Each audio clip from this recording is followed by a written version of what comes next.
ইসরায়েলের হুমকি ধমকি উপেক্ষা করে ফিলিস্তিনের সঙ্গে মুক্ত বাণিজ্য ব্যবস্থা চালুর ঘোষণা দিয়েছে দক্ষিণ আমেরিকার দেশ ব্রাজিল। এই ব্যাপারে একটি চুক্তিও করেছে দেশটি।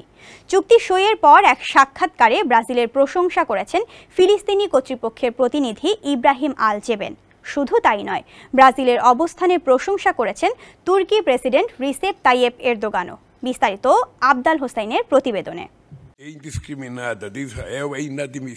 ইসরায়েল সহ পশ্চিমাদের চোখ রাঙানি উপেক্ষা করে ফিলিস্তিনের সঙ্গে মুক্ত বাণিজ্য চালু করার ঘোষণা দিয়েছে ব্রাজিল।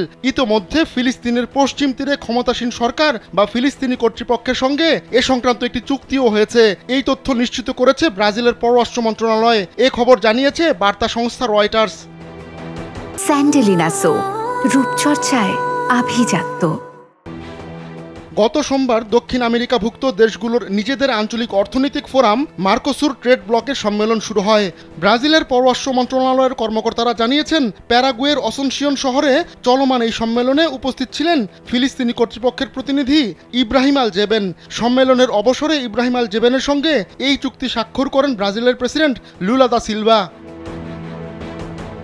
চুক্তি স্বাক্ষরের পর এক সাক্ষাৎকারে ব্রাজিলের প্রশংসা করে ইব্রাহিম আল জেবেন বলেন, বর্তমানে ফিলিস্তিনের সঙ্গে ব্রাজিলের দ্বিপাক্ষিক বাণিজ্যের বাৎসরিক ভলিউম $3.20 কোটি।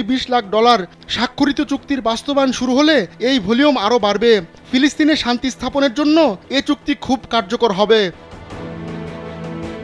ব্রাজিলের পররাষ্ট্র মন্ত্রণালয়ের বিবৃতিতে বলা হয়েছে, ফিলিস্তিনে যারা তাদের প্রতিবেশীদের সঙ্গে শান্তিতে বসবাস করতে চায় তাদের সঙ্গে মুক্ত বাণিজ্য সংক্রান্ত একটি চুক্তি স্বাক্ষর করেছে ব্রাজিলের সরকার। শিগগিরই সেই চুক্তি বাস্তবায়ন করা হবে। ব্রাজিল আশা করছে এই চুক্তি ফিলিস্তিন রাষ্ট্রের অর্থনীতিকে আরও মজবুত করবে।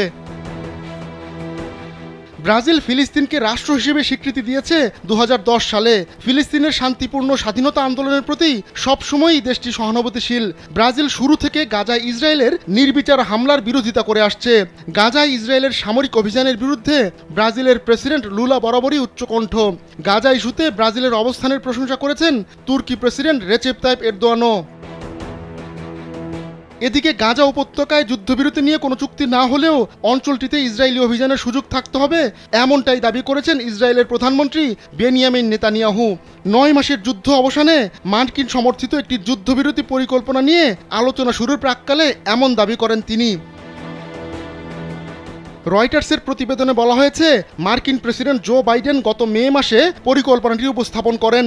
যুক্তরাষ্ট্রের পাশাপাশি কাতার ও মিশর এতে মধ্যস্থতা করছে। এটির লক্ষ্য যুদ্ধের অবসান ঘটানো এবং প্রায় 120 জন ইসরায়েলি জিম্মির মুক্তি নিশ্চিত করা। পরে সেই প্রস্তাবে সাড়া দিয়ে সমঝোতার শর্ত হিসেবে স্থায়ী যুদ্ধবিরতির দাবি থেকে সরে আসার ঘোষণা দেয় ফিলিস্তিনের যোদ্ধারা। এর পরিবর্তে তারা 6 সপ্তাহ আলোচনার মাধ্যমে স্থায়ী যুদ্ধবিরতি কার্যকরের প্রস্তাব দেয়। আহমদুল্লাহ শিকদার, কালবেলা ডেস্ক।